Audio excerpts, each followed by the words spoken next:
আমাদের সাথে সিদ্ধেশ্বরী থেকে যুক্ত হচ্ছেন সহকর্মী হাসান ওয়ালি এবং ওয়ালির কাছ থেকে জেনে নিতে চাইবো, ওয়ালি, পরীক্ষা তো শুরু হয়ে গেছে, এর আগে কেন্দ্রে আসতে বৃষ্টিতে ভোগান্তি পোহাতে হয়েছে, কি বলছেন অভিভাবকরা?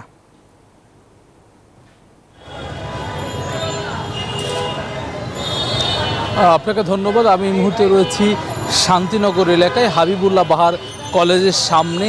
এই কেন্দ্রটিতে পরীক্ষা দিচ্ছেন ভেকারুন্নিসা কলেজের শিক্ষার্থীরা। বাইরে কিন্তু রাস্তার পাশে মার্কেটে আমরা দেখছি অভিভাবকরা অপেক্ষা করছেন, তারা সন্তানদের জন্য, সন্তানরা পরীক্ষা দিয়ে বের হবেন সে অপেক্ষায় কিন্তু তারা রয়েছেন। সকাল থেকে কিন্তু আসলে একেবারে আষাঢ়ের ঝুম বৃষ্টিতে কিন্তু আসলে অনেকে বৃষ্টিতে ভিজে একেবারে যুবথুবু অবস্থায় পরীক্ষায় বসেছেন শিক্ষার্থীরা, এবং অনেকে কিন্তু আসলে বৃষ্টির কারণে যে যানজট সৃষ্টি হয় সে কারণে অনেকেও কিন্তু আসলে বিলম্বে পৌঁছান পরীক্ষা কেন্দ্রে। অনেকে কিন্তু আমরা দেখেছি যে 9:30টার মধ্যে প্রবেশের কথা ছিল, কয়েকজন কিন্তু আসলে আমরা একটু দেরিতে প্রবেশ করেছেন এমন খবর পেয়েছি।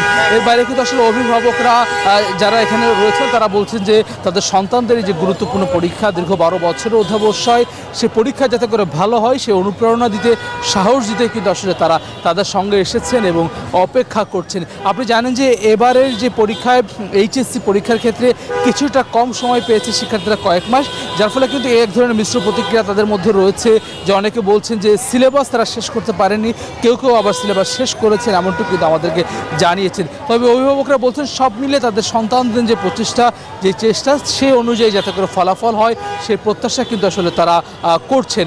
এইচএসসি পরীক্ষা আজকে শুরু হয়েছে, সিলেট বিভাগ ছাড়া সব বিভাগ, কারিগরি বোর্ড, অন্যান্য বোর্ডে পরীক্ষা হচ্ছে। আজকে মূলত বাংলা প্রথম পরীক্ষা হচ্ছে।